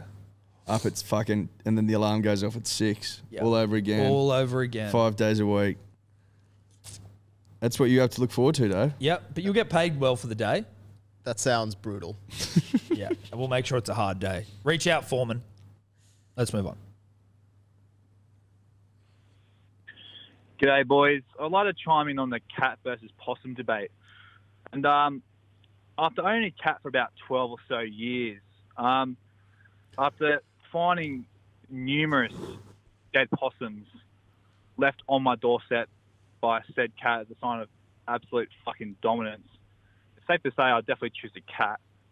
And I'd like to make a new comparison, maybe not of Israel versus Palestine, but of Manly versus Parramatta in round 22, because just like the Eels, those possums didn't stand a fucking chance, if I'm perfectly honest. Anyway, beers soon. Have a good one. Yeah, but look, maybe we were too quick to put the possum as the apex in that situation. I don't know. Is the possum the A side or is the cat? I believe in cats, certainly. Like, I believe in a cat's potential to be an A side in this boxing bout. Well, it depends on the cat, right? It does. And the possum. Possums and cats both come in all shapes and sizes. I guess that's sort of like the tail of the tape. Some possums are war ready, some cats are war ready. Some are soft as butter. Just depends. If you're a city cat, like if you're an apartment city cat, safe to say you're probably going to get absolutely rolled by by a wild possum. But if you're a country cat, spends a lot of Reared time on outdoors, tank water. you know, gets in biffs. Yeah. Like I'm Learnt the hard way, come from nothing. Yeah. Then you're a fucking big shout, I reckon. Yeah, you're a big shout. But if you're a spoilt cat, possum, because there's no spoilt possums out there. No. Not generally speaking, No. they're not. They've got to grind and graft. Yeah, possums are grinding no matter what. Whereas cats, I mean, they get fucking fed every day. Possum got to go looking for that feed. Yeah. So that's why we said possums are the A side. Now, that doesn't mean that your cat isn't a motherfucker who likes to tear Scrap. shreds off young possums. Possums that are up to it. Yeah. But I still back the possum, the native, to get the job done. There you go. I'm camp native. You're camp native, camp possum. I'm not sure. I'm a bit of a fence sitter at this point. Because I do, as I said, I believe in the cat. But fuck me, man. Possums have got some claws on them. Who's quicker? Have to be a cat. Possum may be more versatile in the trees, but cat along the ground. Possum's better climbers. Cat better stealth. Probably got a better bite on it. Do you see more dead possums? You probably see more dead possums than cats. Yeah, but that's. But not, that's not. That's like getting hit by a car. Probably. I don't think it's just purely gang warfare between cats and possums. Hard to say. It'd be easier if they left some sort of mark on them. Yeah. Like a chalk outline, but of a cat. Yeah, exactly. Or like at least some sort of like calling card. Yeah, a calling card. Like just leave. If cats started leaving a business card on top of the dead possum, that would make it easier. It'd for make everyone. it a lot easier for us to track the murder rate and the ratio of possum to cat. Anyway, it's a great question. Let's move on. Hey lads, hope you're well. I just wanted to touch on a few things in construction, just regarding the big days. You know, you got your fucking big union rally marches. You got your topping off ceremonies where they pour the last slab. You have a barbecue with the builder. You know, but I tell you what, fucking big day. This cunt is wearing a fucking VB hard hat with a matching VB face mask. I'm not copping it. Cheers, boys. I'm confused. I'm so confused. Is this a conversation we've had before, or is this? I think it might just be in reference to the general construction site and you being a bit of a big day on the construction site, chat. He's saying these are like. But when did we have that last week? This is feeling like a lot of construction chat. I don't know. Did we have any big day on the work site, chat? I'm all at sea here. I don't know. I apologise if I've forgotten, but I've got no idea what you're talking I apologise to that gentleman who is telling us about a VB hat and a VB mask. Who was wearing that? I don't know what the fuck's going on. I'm confused. I think that we say to that young gentleman, thank you so much for your contribution.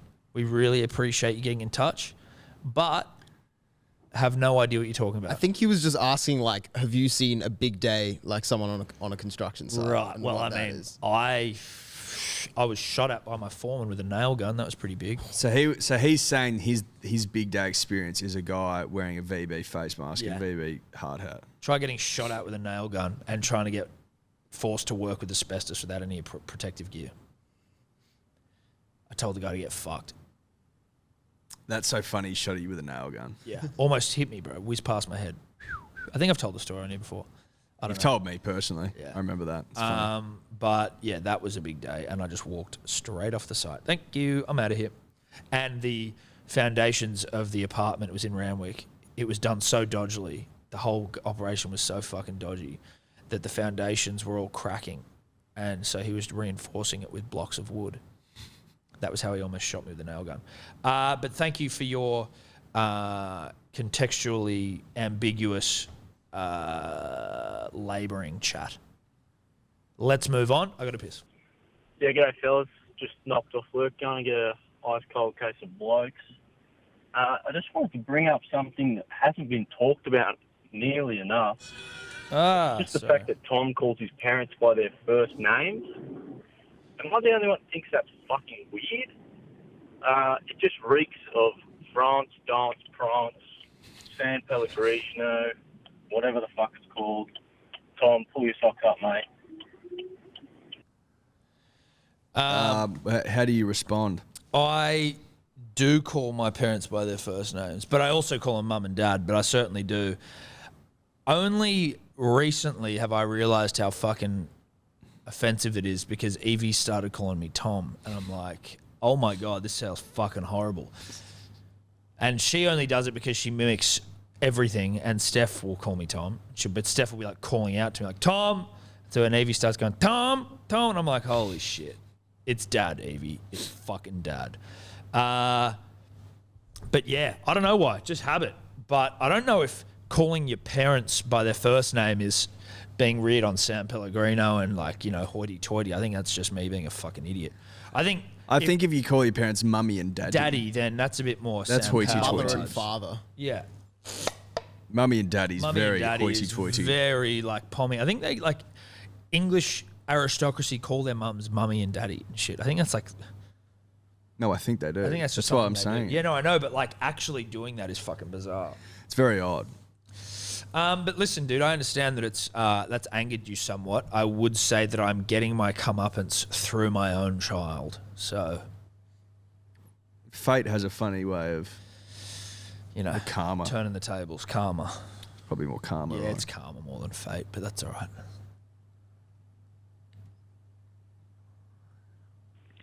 David, Thomas, this guy, Edward, Ken from Kensington here. I couldn't help but to chime in regards to the whole rhetoric surrounding one of my favorite secluded locations I freak into when I get up to some of my risque business. Oh yes, I'm talking about the one and only Yethom Motor Inn. Now, it was reported that peptide-pushing Prince of the Shire, Joshua Dugan, was en route to, and I quote, feed some animals. But it wasn't reported what animals in question he was referring to. Oh, yes. I was that filthy animal shackled up in one of the master suites on offer by the generous people of Yethom Motor Inn. Now, to hear my doogie boy was intercepted by the New South Wales Police Force and sent on his way back to Sydney, in turn squandering my evening's entertainment, had me left feeling a little sexually frustrated. Being the Pona pill-popping cowboy I am, dosed up on the good shit from Pilot, I needed to let off some steam, so I enlisted the help of dribbler extraordinaire Nilso the Novocastrian. The way he grips that fireman's hose as he saturates everything in his path. Oh my, let me tell you, Dale, that signed calendar came in the mail this week, and it certainly stimulated old Kenny boy over here. Much so to the fact that I came in a mail of my own.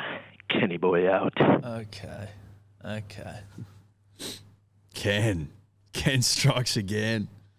Ken Good from Lord. Kensington. Look, I mean, I'm going to take it as a comment. I don't know what to say to old Keno from Kensington. Oh, it's a comment. It's a statement, really. It's a statement. He was left in the Yethom Motor Inn. Shackled. Waiting for Joshy Dukes, who never came. Good Lord. All right, let's move on. Fuck you, Dave. Fuck you. Fuck the Storm. Storm never. Parra forever. That, boys, is a famous win. Famous win. Fuck you. Yep, I think that's fair. Fuck you, Dave. Yep. Parra did look good. We didn't really talk about it, but like they actually did look fucking good. Obviously, the Storm were off, but Parra, Mitch Moses played really well. Their forwards were fucking mean. They look good. They look really good. Obviously, one game doesn't maketh the season, but fuck you, Dave. Yep, got to take your licks. You got to take them. Tom and Eddie and Tom. Dear Dave, fucking lol. What did you make of that? What do you call that? You have just served up. You've gone out for a breakfast. You've ordered the big breakfast, and the Storm had sent you out a wholemeal piece of bread with a cracked open egg yolk fried to the shit out. What was that? Harry Grant passing the ball forward from dummy half, and you think he's one of the best hookers in the game? Are you a fucking joke? Up the Parramatta Seal. Fuck Manly. Let's get the fuck on board the Parramatta Seal train. Let's fucking go. Fuck you, D.O. Dave.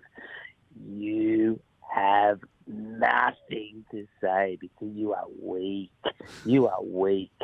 Back to your corner. Did the double overs. Thanks for nothing.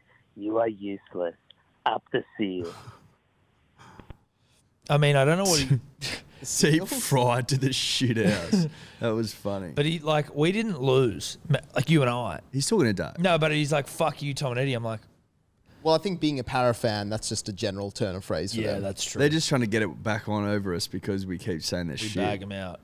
I get it. Do you know what I did? You know that guy, the guy who said that he wouldn't buy our merch because we were bagging out Parramatta too much? He eventually came around, like, because I was like, dude, fucking relax.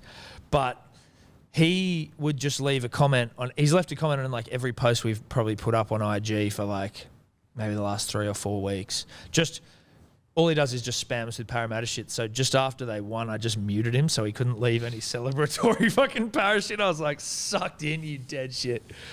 He's like, this is his time to actually gloat. And it's just like, nah, mute. Anyway, oh, God. Sucked in. Yeah, g'day, Tom, Eddie, Theo, Dave.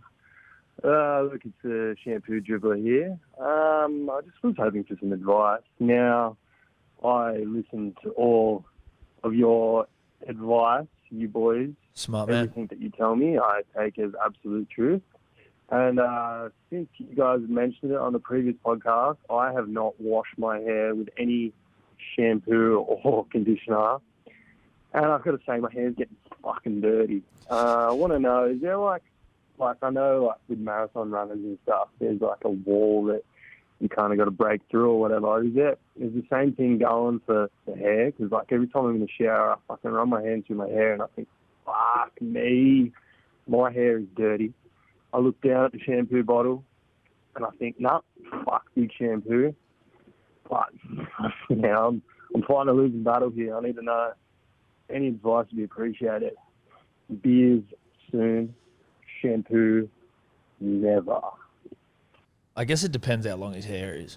Because, I mean, if you got long, like, ponytail hair, then you should be washing it. Probably. Yeah, it depends how long it is. If you just got normal run-of-the-mill Tom and Eddie You just gotta wet it morning and night. Wet it properly, wet it true. Yeah. And there will come a time where you turn a corner and the oil which has got back to natural levels, starts to reign supreme. Starts to break down dirt. Regulate the hair. It'll regulate. Yeah. Oh, it'll regulate. It's like if you've ever grown a beard and there's an itchy phase that you can push through. That's where I've pushed through the itchy phase on my beard. It's also like when you break up with someone, usually when you get dumped. And for a period of time, it feels like it will never stop hurting. You're in absolute hell. And then one day you wake up and you're like, why did I even give a fuck? And you're back. It's like that with hair. So you just wait and you wait. And you wait. And then you wake up one day and you go, oh, whoops, is my hair looking fucking beautiful, thicker, fuller, more luscious, more voluminous?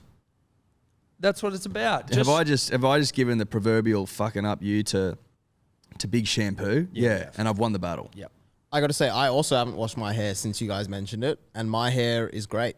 There you go. And it feels smooth. There's still a little bit of dandruff, but if anything, less than I had before. Dandruff is a byproduct, right? Yeah. Like dandruff will happen. I have psoriasis, so I get it anyway. But like, you can use Head and Shoulders, which is like basically just stripping fucking skin off your scalp.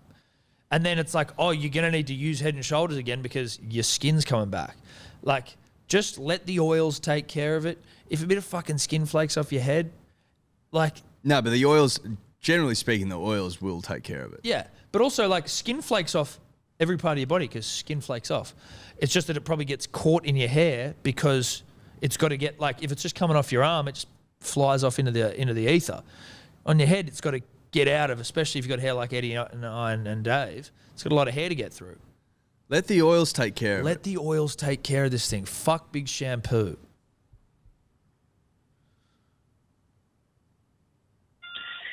G'day, Parra fans, non-Parra fans. Just a reminder, Got to take your licks, Dave, you fucking turncoat.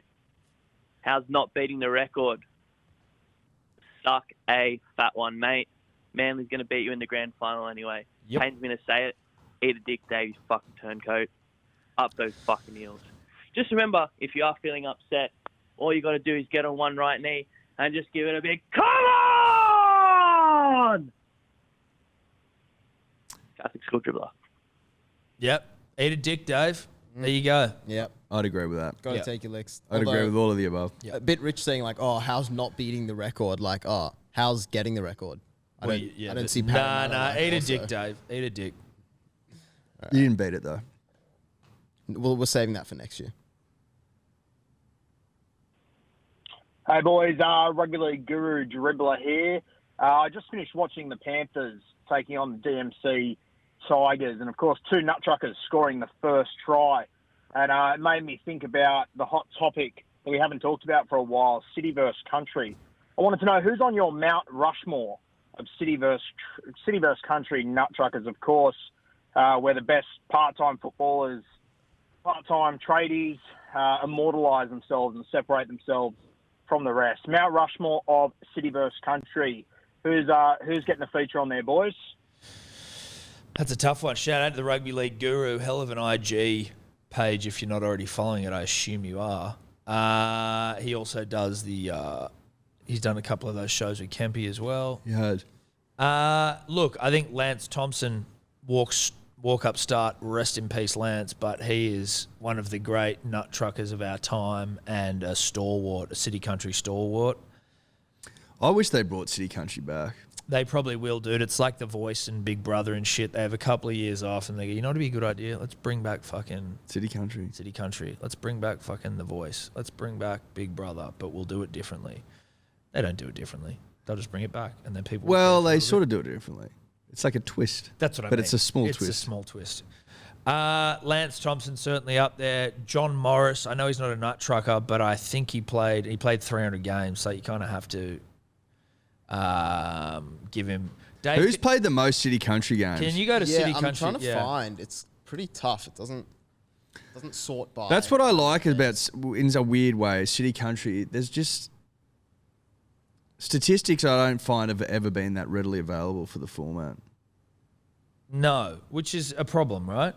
Okay, so here we go. Most city country matches. On 8, you got Paul Sirenen, Andrew Eddinghausen, Steve Menzies.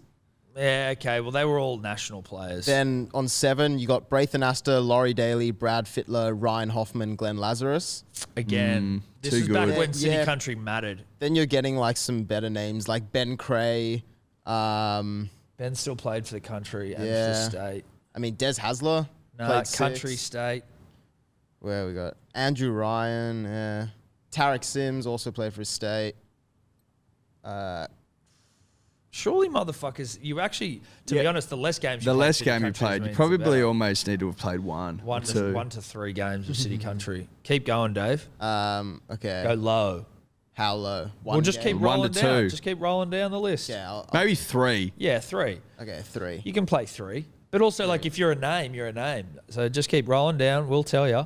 Greg Bird, Preston Campbell, Todd Carney, Jason Croker, Wayne Collins, Les Davidson, Jonathan Docking, Paul Dunn, Jim Dimmock, Michael Ennis, Craig Field, Andrew Feeder, Keith Galloway, Kurt Gidley, Matt Gidley. Keith Galloway's not a bad one, but he has also played for the country. Michael Gordon, Ryan Hinchcliffe. Yeah. John Hopewadi, Jamal Idris, Josh Jackson. Andrew Johns played 3.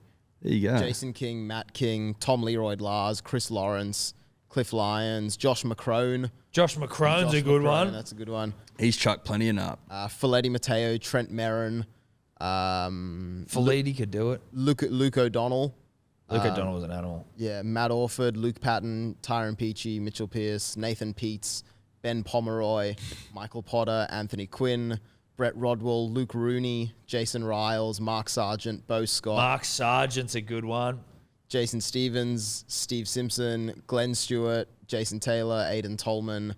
Tolman? Yeah, Aku Uarte, Trent Waterhouse, Jason Alchin, John Allenson, Mitch Orbison, Luke Bailey, Trent Barrett, Robbie Beckett, Jack Bird, Nathan Blacklock, Jamie Burer. Yeah, all right. Okay, fuck this. There's a few in there.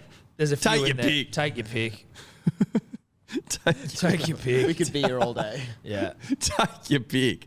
I started to think that might have been alphabetical order. I was like, oh, Jesus, we could be here forever. All right. Take your pick. Tom, Eddie, whoever the fuck else needs a g'day. It's the Crying Tiger here. Long time no speak. I was just calling to sign off another shit year as a Tigers fan in 2021 to say that I'm not crying anymore. I'm not crying anymore. I'm going to keep it positive. For example, I've had plenty of time in lockdown to utilise and evolve the possibilities of own grip. I've even been working my way towards a route, believe it or not. And who knows, maybe one day, and Crying Tiger can get some. But I haven't been to Leichhardt in a while, so I thought, keeping it positive. So I thought I've just been given some pretty random standing O's. I gave the mailman a standing O. I thought I'd just get up and give him one. That's nice. He delivered the mail. I stood up and fucking, sent him on his way with a standing O. And Magpie extracted a worm from the soil in my backyard. Mate, I was up. I was up on my feet, fucking standing over the Magpie. It was fucking phenomenal. I'm sure he loved it. He fucking went and swooped me afterwards, but I'm sure he fucking loved it, And so I'm just here to tell you that, I'm a Tigers fan. I'm going to be positive. I'm not crying anymore. Positivity all the way, guys, from this Tigers fan signing off in 2021. Till I read the fucking news this week, I saw that I'm doing. There's no fucking ACL injury. Oh, fuck! I like that guy. Utter dribble. Utter dribble. Utter dribble. But it's the dribble that we celebrate. Yeah, you get what you ask for. You get what you ask for. But yeah, I do like the idea that the Tigers fans just have to, they're giving everyone standing O's because they don't like the team's out at the finals. What are you doing in off season as a Tigers fan? It's just standing O everyone. Everyone. Anyone that's gone the big lift. Thank the bus driver. Yeah. Bus driver, milkman, mailman, newspaper man. Mum or misso or husband makes a fucking lovely spag bowl. Spag bowl. Boom. Standing O. End of every COVID press conference he's watching Standing at home. Standing O. Nah, fuck those. Anyway, let's move on. How many more we got? Those were all the ones I had starred, but there's 3 that's come in since last night. Sweet. G'day, boys. Tom, Eddie, and Dior. I know you guys are in lockdown, along with all of New South Wales right now, so I don't want to make you too jealous, but just sitting here reflecting on a great weekend of some good, honest, solid live rugby league. Last night, Lang Park, cheeky doubleheader. I mean, obviously saw the Broncos lose, but am I surprised anymore? Not at all. And seeing Melbourne lose, well, that was pretty damn satisfying, actually, as 2 or 3 out of you would probably agree with.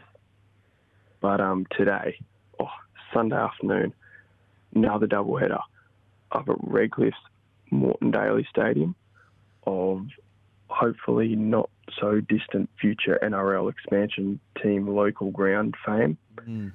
And fuck, I hope they give us those Dolphins because it's some beautiful local atmosphere up there. Love that. I mean, any patch of grass is good enough for a bit of a Manly flogging, but not bad at all. Anyways, thought I'd just have a dribble, but yeah, beer soon and Dolphins soon. Okay, so it wasn't really a question there. That was just more of a guy expressing himself. Just expressing how he feels, Tom, about live rugby league. Yeah, and the weekend, possibility yeah. that the Dolphins are going to be in the comp. Sure. Okay. Well, let's move on. Appreciate that. Hey, Tom, Eddie, fuck with Dior. Sorry. I was looking on the commentators list, and there's no pro-Manly commentators or journalists anywhere apart from Paul Vorton on 9, who rarely commentates, and Johnny Gibbs on ABC. It's very disappointing. You've got multiple Parramatta support like Hindy, Peter Sterling.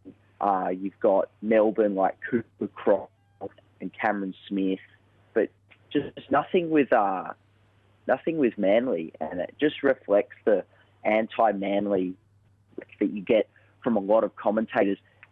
for example, during the Canterbury game, Andrew Voss was so anti-Manly, it was ridiculous. It was ridiculous. It was just disgusting to see. You know, I'm glad someone said it. defaming the name of King Tommy Trebojevic. It was disgusting. So there needs to be an investigation into that because it's very disappointing. Anyway, see you guys. Stubby holder out. I think he raises a number of terrific points, Tom. Yeah, he does. Vossi was almost unlistenable yesterday. Yeah, that was one of the worst games I've ever heard Vossi call.